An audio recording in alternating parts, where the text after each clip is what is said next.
The moving truck hadn't even finished backing into my driveway when I saw the 3 police cruisers pull up, boxing it in like they were responding to a bank heist. No sirens, just flashing lights painting the suburban street in alternating reds and blues. Through my side mirror, I watched an officer step out and reach for his megaphone. "Sir, please step away from the vehicle and keep your hands visible." I set down my coffee and climbed out slowly, hands raised slightly in confusion more than compliance. That's when I spotted her. Margaret Pemberton, president of the Maple Ridge HOA, standing on her perfectly manicured lawn in a lavender pantsuit, clutching her phone like it was a weapon of mass destruction. Her lips were moving rapidly, no doubt narrating the scene to whoever was unfortunate enough to be on the other end of that call. The lead officer approached me, and I couldn't help but notice the slight smirk playing at the corners of his mouth. "Are you Nathan Brooks?" "That's me," I said, keeping my voice steady despite the absurdity of the situation. "The one with all the permits for the tiny home installation?" Margaret's face went from triumphant to confused faster than you could say Homeowners Association. The officer extended his hand for a shake, his grin now fully formed. "Officer Mike Garrett. We got a call about quote-unquote suspicious activity involving an illegal structure. But I've got your permit approvals right here on file." My name is Nathan Brooks, and at 35 years old, I thought I'd seen enough corporate nonsense to last a lifetime. After a decade of climbing the tech industry ladder, I'd saved enough to pursue my dream of sustainable living. The plan was simple. Buy a small plot of land, install an eco-friendly tiny home, and work remotely while reducing my carbon footprint. The land I'd purchased sat on Cedar Creek Lane, technically within the boundaries of Maple Ridge subdivision but crucially not subject to their HOA restrictions. It was a grandfather clause situation. My lot had been excluded from the original HOA formation due to some long-forgotten property dispute. This detail would become very important very quickly. Margaret Pemberton had ruled the Maple Ridge HOA with an iron fist wrapped in a velvet glove for the past 15 years. At 58, she treated the neighborhood like her personal kingdom, issuing decrees about grass height, approved mailbox colors, and the proper angle for displaying American flags. She once fined a family $200 because their garden gnome was, quote, facing the wrong direction, unquote. I wasn't moving in with a party house or a commercial operation. Just a professionally built, aesthetically pleasing tiny home that met all county codes and regulations. To most people, it would look like a charming cottage. To Margaret, it was apparently the architectural equivalent of a declaration of war. The trouble started 2 weeks before my scheduled move-in date. I was at the property installing the foundation when Margaret appeared like a suburban specter, clipboard in hand and disapproval radiating from every pore. "Excuse me," she said in a tone that suggested she'd never excused anyone for anything in her life. "What exactly do you think you're doing?" I straightened up from checking the level on the concrete pad. "Installing the foundation for my home. I'm Nathan Brooks. I own this lot." Her eyes narrowed behind her designer frames. "This is a traditional single-family neighborhood. We have standards." "Good thing I'm not part of your HOA then," I replied pleasantly, returning to my work. The silence that followed was so thick you could have spread it on toast. When I looked up again, she was furiously typing on her phone, presumably summoning her flying monkeys or checking the property records or both. "This won't stand," she declared before stalking off in her sensible heels. Over the next 2 weeks, Margaret launched what could only be described as a sustained campaign of suburban warfare. First came the letters, delivered daily to my apartment, each one more creatively threatening than the last. They ranged from vague warnings about maintaining neighborhood character to specific citations of HOA bylaws that didn't even apply to my property. Then she escalated to in-person harassment. She would appear whenever I was at the lot, standing just beyond the property line with her phone out, recording everything while providing running commentary. "Day 4 of the illegal construction," she would announce to her camera. "The perpetrator continues to show blatant disregard for our community standards." She organized a quote emergency neighborhood meeting unquote where she presented a slideshow titled "Tiny Houses Equal Tiny Values," complete with manipulated photos that made my future home look like a rundown shack. According to my future neighbor Tom, who attended out of curiosity, she actually suggested that tiny homes attracted, quote, undesirable elements, unquote, and could, quote, compromise the moral fabric of Maple Ridge, unquote. The Thursday before my move-in, she tried a new tactic. I arrived at the lot to find it surrounded by orange cones and caution tape, with a large handmade sign declaring, "Construction halt ordered by HOA." I called the county inspector, who confirmed no such order existed and seemed genuinely amused by the whole situation. "Is this Margaret Pemberton again?" he asked with a sigh. "That woman has called our office 17 times this month." When I removed the cones and tape, Margaret appeared within minutes, as if she had been hiding in the bushes waiting. "Those are official HOA markers," she shrieked. "You're tampering with official markers." "Margaret," I said as calmly as possible, "your HOA has no authority here. I've shown you the property maps. I've shown you the county approval. What more do you want?" Her face turned an alarming shade of purple. "I want you to respect this community. I want you to understand that we have worked for years to maintain a certain standard of living." That's when she made her biggest mistake. She stepped onto my property, jabbing her finger at my chest. "You will not destroy everything we've built with your hippie shack." I took a step back. "Please leave my property, Margaret. You're trespassing." She laughed, actually laughed. "Trespassing? I'm protecting property values. I'm doing my civic duty. And I'm asking you to leave.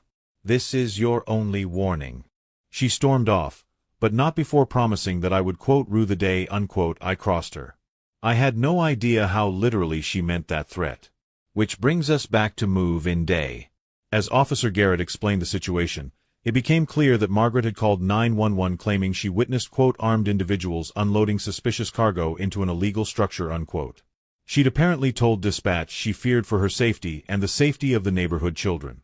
"Armed individuals?" I asked, gesturing to my moving crew, which consisted of 2 college kids and a 60-year-old man named Earl who was currently taking a smoke break. "That's what she claimed," Officer Garrett said, shaking his head. "Said you were quote establishing some kind of compound unquote.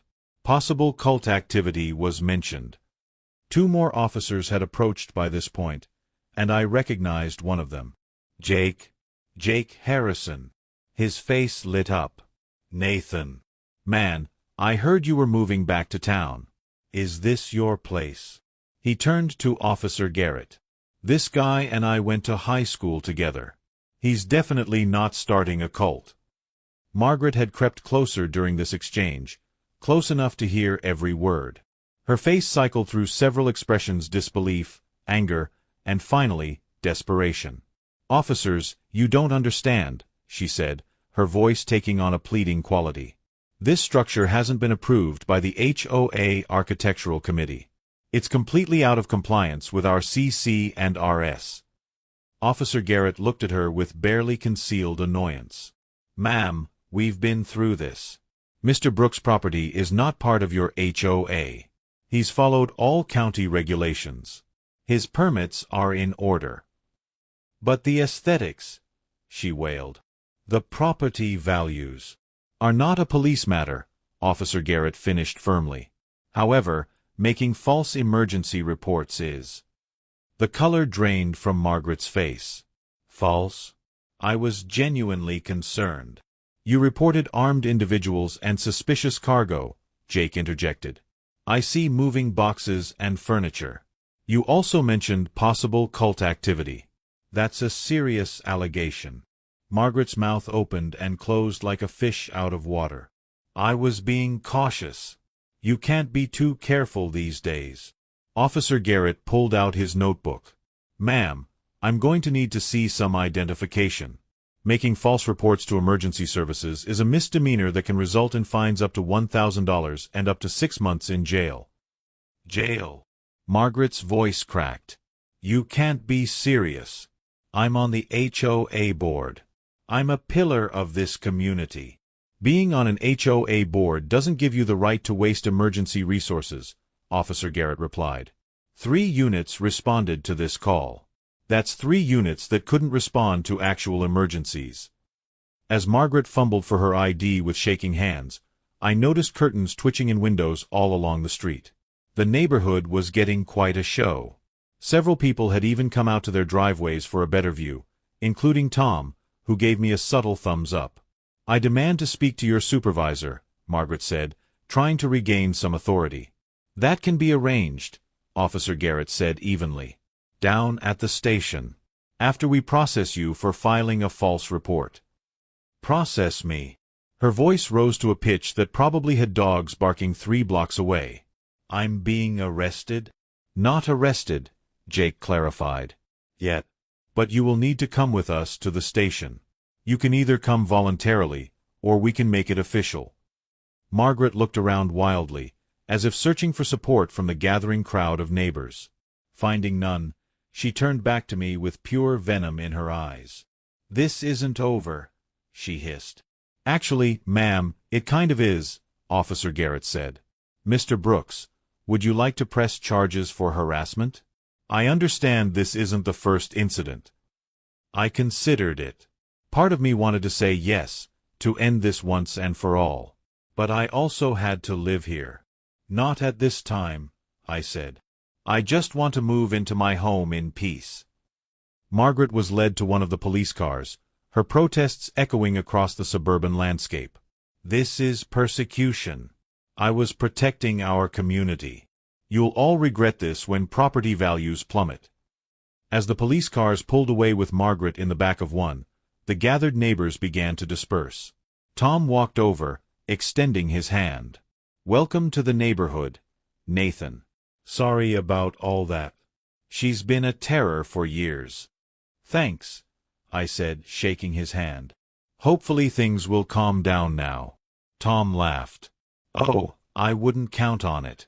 But hey, at least it'll be interesting." The movers, who had watched the entire spectacle with a mixture of amusement and bewilderment, got back to work. Within a few hours, my tiny home was completely set up on its foundation, looking nothing like the ramshackle disaster Margaret had described to anyone who would listen. That evening, as I sat on my new front porch enjoying the sunset, my phone buzzed with a text from Jake. "Thought you'd want to know.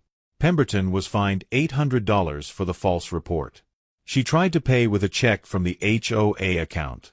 The treasurer was not pleased." I couldn't help but smile.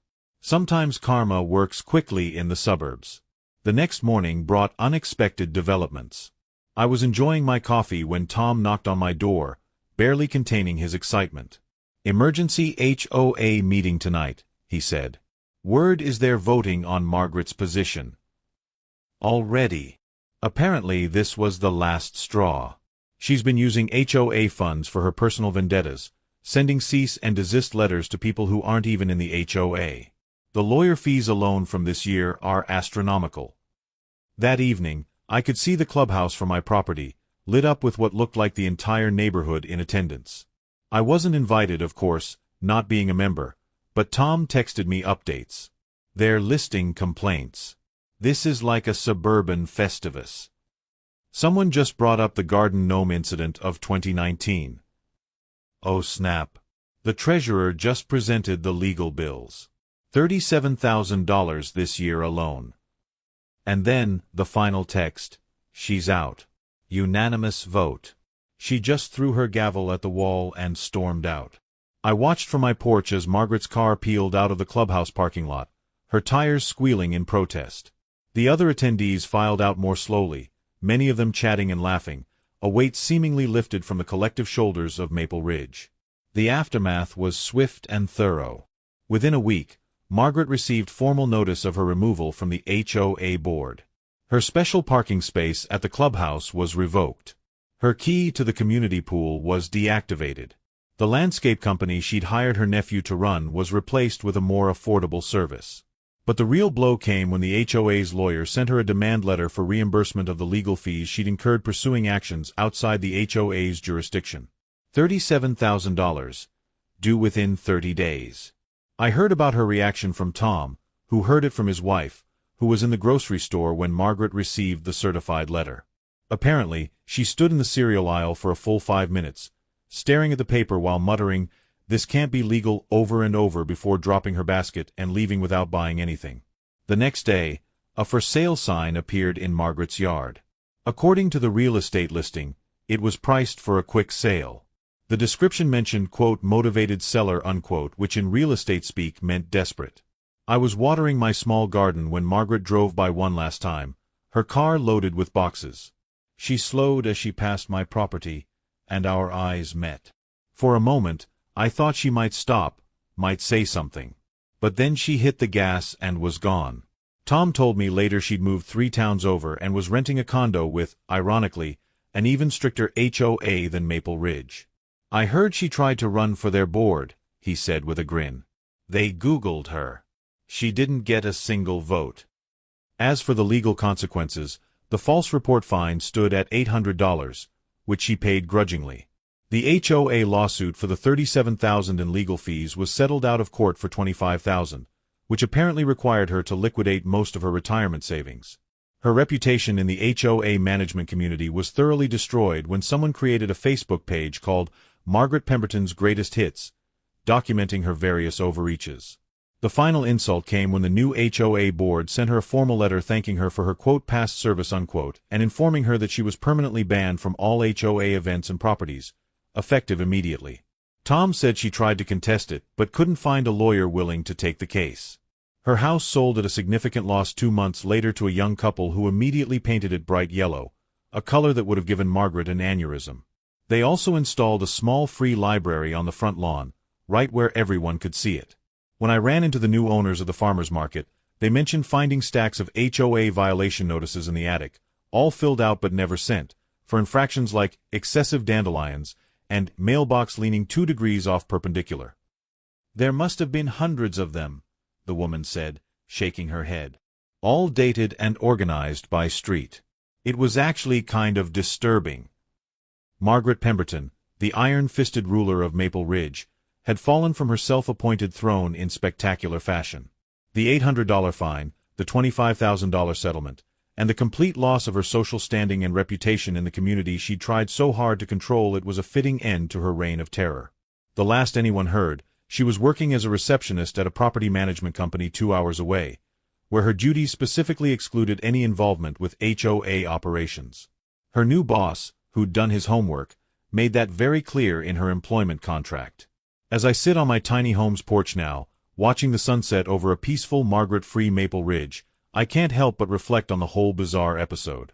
All I wanted was a quiet place to live sustainably. Instead, I got a front-row seat to the complete meltdown of a suburban dynasty. The new HOA board even sent me a fruit basket with a note, "Thanks for your patience during our recent transition. While we cannot officially welcome you as you're not in our jurisdiction, we look forward to being good neighbors." Sometimes the universe has a sense of humor about justice.